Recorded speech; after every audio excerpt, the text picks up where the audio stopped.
मुर्दाबाद मुर्दाबाद मुर्दाबाद। आतंकवाद नहीं चलेगा, नहीं चलेगा, नहीं चलेगा। कांग्रेस पार्टी जिंदाबाद जिंदाबाद जिंदाबाद। पहलगाम के शहीद अमर रहे, अमर रहे, अमर रहे। पहलगाम आतंकी हमले के शहीद अमर रहे। अमर रहे, अमर रहे। साथियों, हम लोग जिला कांग्रेस कमेटी बदायूं की तरफ से आज 25 अप्रैल को यहाँ अम्बेडकर पार्क में आए हैं। जो हमारे शहीद हुए हैं, पहलगाम में आतंकी हमला हुआ कश्मीर में, उसमें हमारे निर्दोष भाई बहन मारे गए, उन शहीदों की याद में यहाँ पर हम श्रद्धांजलि देने आए हैं जिला कांग्रेस कमेटी की ओर से।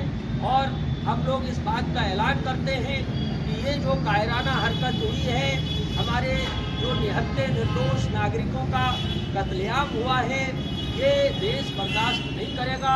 कांग्रेस पार्टी इसको बर्दाश्त नहीं करेगी। हम पूरे देश के साथ हैं। जो हमारे शहीद हुए हैं उनके परिवारों के साथ पूरा देश खड़ा है।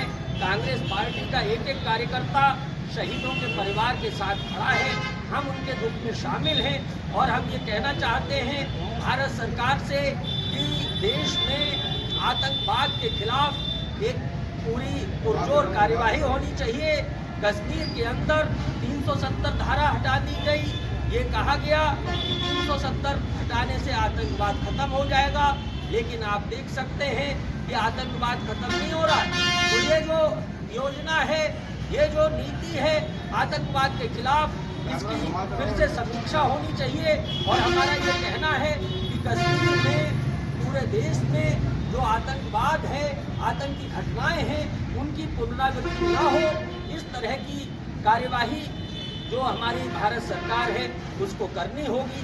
ये हम तमाम कांग्रेस जनों का कहना है। हमारा ये कहना है कि समीक्षा होनी चाहिए कि पहलगाम में कोई सुरक्षा व्यवस्था क्यों नहीं थी, क्या चूक हुई, कैसे इंटेलिजेंस फेलियर क्यों हुआ, हमारे नागरिकों की जीवन की सुरक्षा क्यों नहीं हो पाई, इस बात की समीक्षा होनी चाहिए और देश के सामने सच्चाई सामने आना चाहिए। हमारा ये कहना है, जो हमारे प्रधानमंत्री जी जो सर्वदलीय बैठक हुई उसमें शामिल हुए, उसकी अध्यक्षता नहीं की। इतना बड़ा राष्ट्रीय शोक का विषय है, पूरा देश का हर नागरिक दुखी है। ऐसे समय में देश के प्रधानमंत्री बिहार में रैली कर रहे हैं, चुनाव के लिए अपना वोट बनाने का काम कर रहे हैं। हम इसकी निंदा करते हैं और हम ये कहना चाहते हैं कि देश जब दुखी है, प्रधानमंत्री को जिम्मेवारी लेना चाहिए। जो सर्वदलीय बैठक हुई उसकी अध्यक्षता प्रधानमंत्री को करनी चाहिए थी। ये हमारा ये विचार है, हम लोगों का ये कहना है। मैं चाहूँगा कि आज की मीटिंग में बातचीत रखने के लिए हमारे बीच में पीसीसी सदस्य, हमारे कांग्रेस के वरिष्ठ नेता वफाती मियां साहब हैं। मैं चाहूँगा कि वो 2 शब्द बोलें। हमारे बीच में हमारी महिला कांग्रेस की प्रदेश महासचिव सुनीता सिंह जी हैं। मैं चाहूँगा कि वो 2 शब्द बोलें।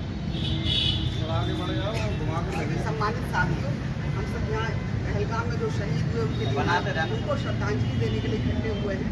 अजीत भाई ने सब कुछ नहीं किया। मेरा सिर्फ यही कहना है कि ये कश्मीर था जिसको इस जन्नत का, इस देश का स्वर्ग कहा जाता था। आज हमारे कश्मीर की ये हालत हो गई। 90s से यही हालत है। थोड़ा बहुत बीच में सुधार आता है तो लगता है कुछ उम्मीद बनती है कि शायद कश्मीर में अब हालात सुधरेंगे, लेकिन फिर वहीं के वहीं पहुंच जाते हैं।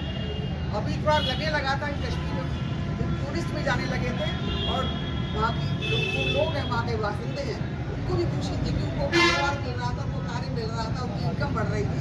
किंतु ये जो हादसा हुआ है उससे कश्मीर वासी भी बहुत दुखी है और देश की जनता भी बहुत दुखी है। एक चीज़ हमको बहुत ध्यान रखनी है, जगह जगह ये भी सुन रहे हैं जो कश्मीर के बच्चे इधर उधर पढ़ रहे हैं देश में, उनके ऊपर आक्रमण वाली बात हो रही है। हमें उन बच्चों को भी बचाना है क्योंकि उसमें उनका कोई दोष नहीं है।